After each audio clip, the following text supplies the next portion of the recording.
Playbook for Performance, the official podcast of Shawna Corden, the Joan of Arc for corporate healing and performance. Join the quest to make work fun again by preparing leadership for engaging workplaces. And now, your host.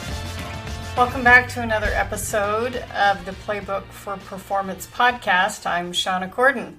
This month we're talking about team coaching, and specifically today we are talking about enhancing team engagement. Now, we've talked on the podcast multiple times about the level of engagement these days. It's hovering at 79%, it's 21%.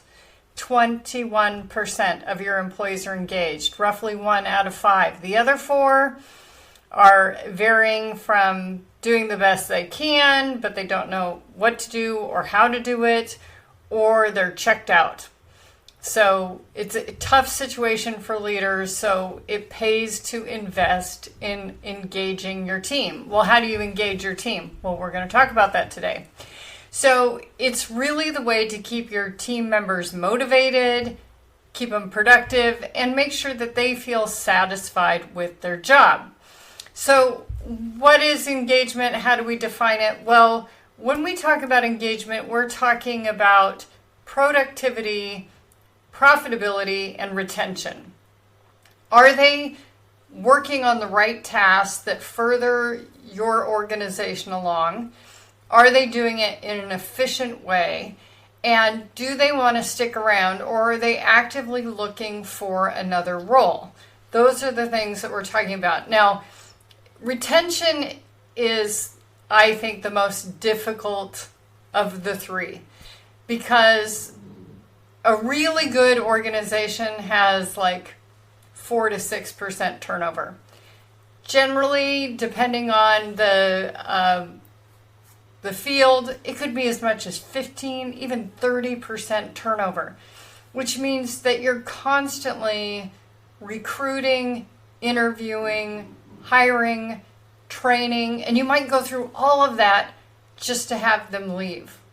And if you don't do it the right way, they're going to be the 4 out of 5 that are just barely scraping by, either because they haven't been trained properly, they don't know what to do, they don't have the tools to do it, or they think this job rots. So, sad news. So, when we talk about engagement, the best way to measure it is the Gallup 12 questions. 12 questions, super simple. You can Google it, Gallup's Q12. But it falls into 4 categories. What do I give? What do I get? Can I grow? Do I belong? Essentially, it's, did the leader do their job of painting the vision and then connecting the dots from what I do every day to that vision? So that's the give. What do I get? Do I have the tools and training to do the job that I've been asked to do? Is someone talking to me about growing in my job? So getting better at what I do, learning new things. And then finally, is this a friendly environment for me? Do people ask questions in terms of my opinion? Do I have a best friend at work? All of those things contribute to an engaged workforce. It's a tough row to hoe for a leader, no doubt about it, because while you're supposed to be completing this management by objective set of lists, at the same time, you're trying to keep everybody happy, and everybody's needs are different. So there are some activities that you can do that will really help promote engagement. Number 1 is create a sense of purpose with your team. Why are we doing what we're doing? What is the end result of that? How are people's lives better? How is my own life better by doing it? Really tapping into that sense of purpose, and our younger generations are definitely even more inclined to connect with the why of what they do. I have found that of the younger generations that I work with, just collecting a paycheck and being a provider for your family and doing a good job is not enough for them anymore. they are happy to jump to move to something else that they find more inspiring, whether it's saving the whales or protecting the environment or whatever it might be. Recognize and reward efforts. Just like when we're training children in manners, we want to catch them doing things right. Hey, good job using that correct fork. Hey, good job using your napkin. Hey, I love how you kept a tidy workspace. Elevate that to the specifics of each person's position, plan, and job. Hey, I love that you are the calm in the storm. Or, hey, I love how you are not ruffled when things go awry. Things like that really go a long way. People feel appreciated, so be sure to recognize them and reward them. That means financially too. Doesn't always have to be cash. It could be attending educational events. It could be extra time off. Money, movie tickets, you name it, lots and lots of ways that don't have to come with a merit increase in their salary or their hourly wage. Providing growth opportunities. It might be to tag along at the next level meeting, your own boss's meeting. It could be to stand in for you while you're on holiday. It could be to go to a network event. It could be to give a talk about your company at a chamber event, things like that. Lots of opportunities for them to grow. Fostering a positive work environment. This is less snarling and more clapping in lots of different ways. The idea of that we notice when people do things well. If they need to be reprimanded, criticized in some way, that's done in private. We really want to make sure that we look for positive intent, that we assume that positive intent, that people are encouraged. We show that we trust them. We encourage teamwork, things like that. And then finally, encouraging work-life balance. Now, as a leader, you might think, oh, I have so little to do with that. Well, actually, you have a lot because they look to you to model their work-life balance based on what you do. If you're doing, dark 30 emails and late night emails and voicemails, things like that, and you're working on the weekends, etc., they may feel they need to do that too. Most times it's inappropriate. You get paid the big bucks, they don't. So you need to broadcast a policy about this. Although I am sending these messages at these hours, it is not expected that you check them or respond to them until business hours, that sort of thing. Give people permission to ignore you. And if at all possible, delay your broadcast of your message or sending your messages until business hours because it just puts pressure on them. The other big mistake I've seen people make over the years is that we ask people who don't have children to travel more than those that do. And we try to say, well, you don't have kids, we need you to be here in Milwaukee on this date, kind of thing. Not fair, discriminatory, possibly. Really try to balance it out and find out who wants to travel, who likes to travel, who wants to be doing that kind of activity. So those things are really important, and try not to burden people too much with that. That is probably one of the greatest things that came out of the pandemic, is people recognize that we really could get quite a bit of work done not traveling. So those are some things you can do in terms of promoting engagement.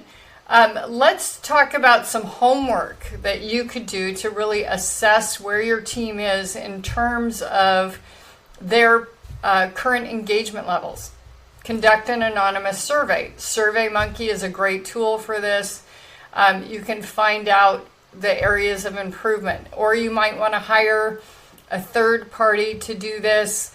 One of the things that I do as a coach is I interview people, and I collect all the feedback, and then I make it anonymous and I report the survey. 4/5 of you were upset about the lack of opportunities and growth, that sort of thing. So that's one of the great things that you can do. Just find out where you are. Don't be afraid of it. Don't put it off just because you might think it would be bad. It's a baseline. You can only go up from there. Create a recognition plan. Figure out a budget. Figure out a frequency. Implement some kind of recognition activity in the next month. One of my favorite anecdotes is about a team that implemented this, and they basically wanted everyone to recognize everyone else. So it was everything from the lunch lady to people who took care of the plants in the office, things like that. That can be really helpful. And it was basically just little love notes that got posted onto a board.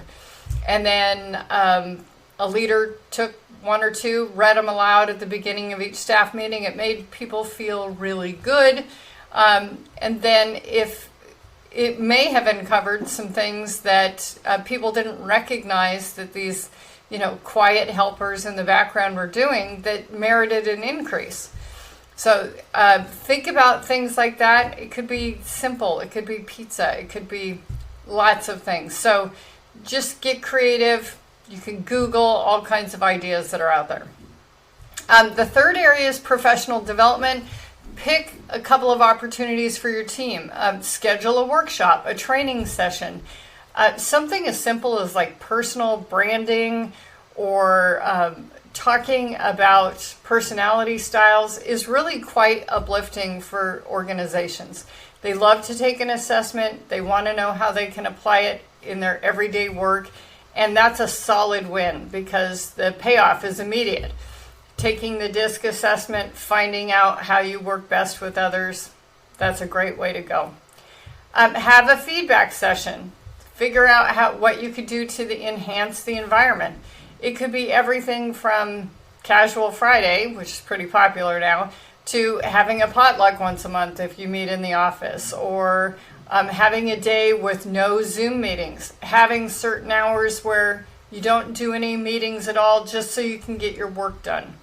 Things like that could be really, really helpful. That might come up in a feedback session.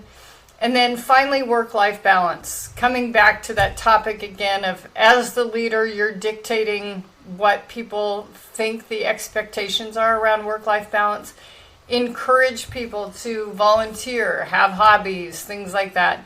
Can go a long way in terms of their satisfaction because people appreciate organizations that respect them for a human, not just the work that they contribute. So one of the questions in my old company was, I feel like my manager cares about me as a person. So important, so important. So think about that. Could be a health club membership, could be all kinds of things, flex hours. Figure out what will really work for team members, and it may not be the same thing for everyone. So next time we're going to talk about navigating change, and that is the topic that comes up with every organization that I work with. It's like, how can we go through change and make it less painful? We'll be talking about that next time. So until then, take good care. Don't forget to like us if you're doing the thumbs up on YouTube. Give us 5 stars. If you're listening to the podcast, share with your friends. We're happy to help.